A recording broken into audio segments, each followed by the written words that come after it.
ಪ್ರಸ್ತುತ ನ್ಯೂಸ್ನ ವಿಶೇಷ ಕಾರ್ಯಕ್ರಮಕ್ಕೆ ಸ್ವಾಗತ. ನಾನು ಬಶೀರ್ ಅಡ್ಡೆನಡ್ಕ. ಇರಾನ್ ತನ್ನ ಜೊತೆ ಒಪ್ಪಂದಕ್ಕೆ ಬರೆದಿದ್ರೆ ನಾನು ಇನ್ಮುಂದೆ ಸಜ್ಜನನಾಗಿ ಇರಲಾರೆ ಅಂತ ಅಮೆರಿಕದ ಅಧ್ಯಕ್ಷ ಡೊನಾಲ್ಡ್ ಟ್ರಂಪ್ ಹೇಳಿದ್ದಾರೆ. ಟ್ರಂಪ್ ಅವರ ಈ ಹೇಳಿಕೆ ನೋಡಿ ನಗುವುದೋ ಅಳುವುದಂತ ಇಡೀ ಜಗತ್ತು ಕನ್ಫ್ಯೂಸ್ನಲ್ಲಿದೆ. ಟ್ರಂಪ್ ಅವರ ಈ ಹೇಳಿಕೆಯನ್ನು ನೋಡುವಾಗ ಸಜ್ಜನ ಅಂದರೆ ಏನು, ಸಜ್ಜನ ಅಂದರೆ ಯಾರು ಎಂಬ ಪ್ರಶ್ನೆ ಮೂಡ್ತಾ ಇದೆ. ಈ ಟ್ರಂಪ್ ಯಾವಾಗ ಸಜ್ಜನ ಆಗಿದ್ರು ಅಂತ ಪ್ರಶ್ನೆಗಳಿವೆ. ತಾನೊಂದು ದೇಶದ ಅಧ್ಯಕ್ಷ ಅನ್ನೋದನ್ನ ಮರೆತು, ಜಗತ್ತಿನ ದೊಡ್ಡಣ್ಣ ಎಂಬ ಗೌರವವನ್ನು ಮರೆತು ಬಾಯಿಗೆ ಬಂದಂತೆ ಮಾತನಾಡುವ ಈ ಟ್ರಂಪ್, ದಿನ ಬೆಳಗೆದ್ದು ಡ್ಯಾಶ್ ಡ್ಯಾಶ್ ಟ್ವೀಟ್ ಮಾಡುವ ಈ ಟ್ರಂಪ್ ಸಜ್ಜನ ಆಗಿರಲು ಹೇಗೆ ಸಾಧ್ಯ ಹೇಳಿ? ಹುಚ್ಚರನ್ನು ಯಾರು ಸಜ್ಜನ ಅನ್ನಲ್ಲ, ಅದನ್ನ ಟ್ರಂಪ್ ಮೊದಲು ಅರ್ಥ ಮಾಡ್ಕೊಳ್ಬೇಕು.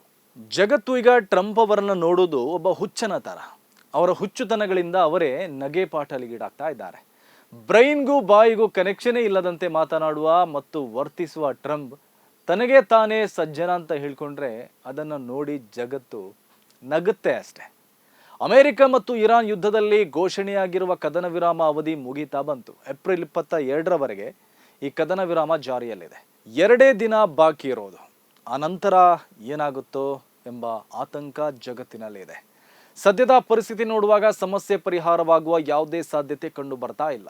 ಸಂಧಾನ ಸಭೆ ಯಶಸ್ವಿಯಾಗುವ ಯಾವ ಲಕ್ಷಣಗಳು ಕಾಣ್ತಾ ಇಲ್ಲ.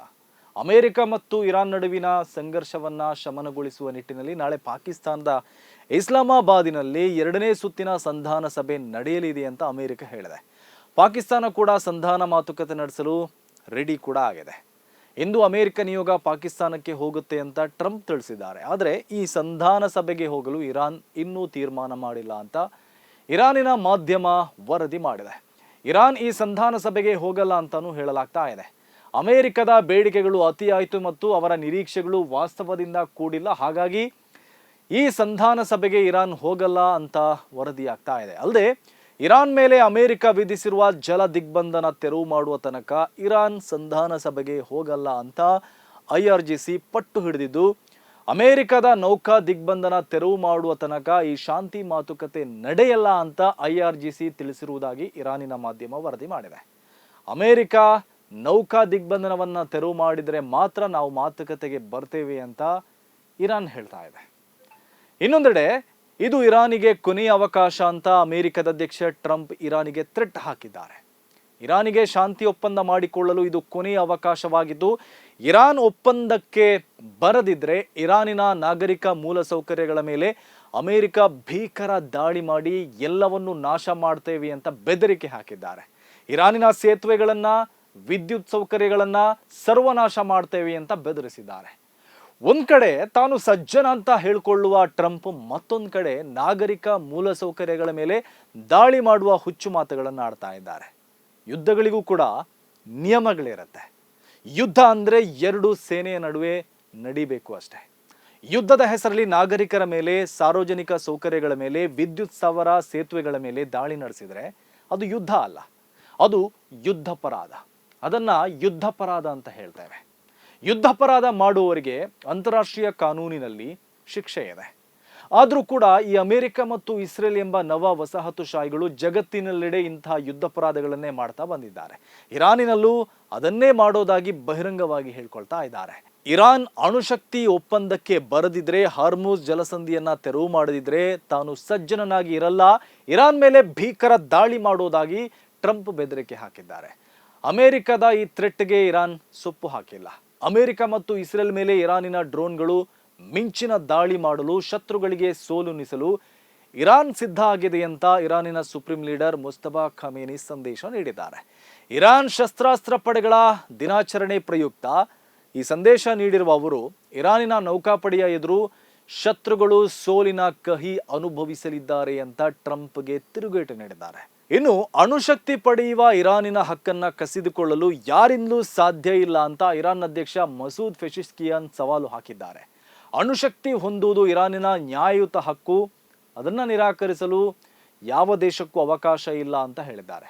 ಯಾವ ಆಧಾರದಲ್ಲಿ ಅಮೆರಿಕ ಇರಾನಿನ ಅಣುಶಕ್ತಿಯನ್ನ ನಿರ್ಬಂಧಿಸಲು ಬಯಸ್ತಾ ಇದೆ ಅಂತ ಪ್ರಶ್ನಿಸಿರುವ ಅವರು, ಒಂದು ದೇಶವನ್ನ ಅದರ ಹಕ್ಕುಗಳಿಂದ ವಂಚಿಸಲು ಟ್ರಂಪ್ ಯಾರು ಅಂತ ಖಾರವಾಗಿ ಪ್ರಶ್ನೆ ಮಾಡಿದ್ದಾರೆ. ಅಮೆರಿಕದ ಯಾವ ಬೆದರಿಕೆಗೂ ಇರಾನ್ ಬಗ್ತಾ ಇಲ್ಲ ಅನ್ನೋದು ಇರಾನಿನ ಉನ್ನತ ನಾಯಕರ ಮಾತುಗಳಲ್ಲಿ ಮತ್ತು ಸೇನಾ ಕ್ರಮಗಳಲ್ಲಿ ವ್ಯಕ್ತವಾಗ್ತಾ ಇದೆ.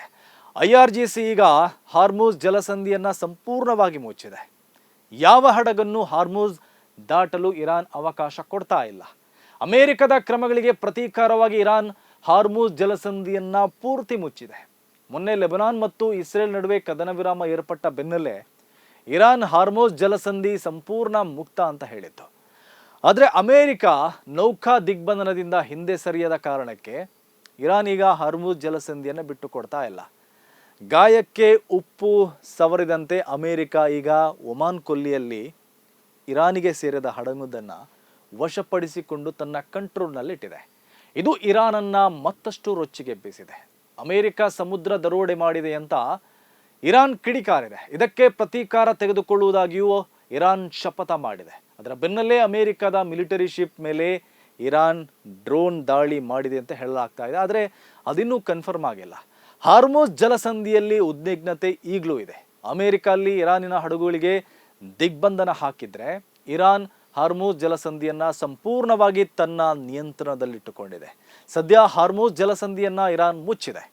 ಅಮೆರಿಕ ವಿಶ್ವಾಸ ದ್ರೋಹ ಮಾಡಿದ್ದಕ್ಕೆ ಹಾರ್ಮುಜ್ ಮುಚ್ಚಿರುವುದಾಗಿ ಇರಾನ್ ಹೇಳಿದೆ.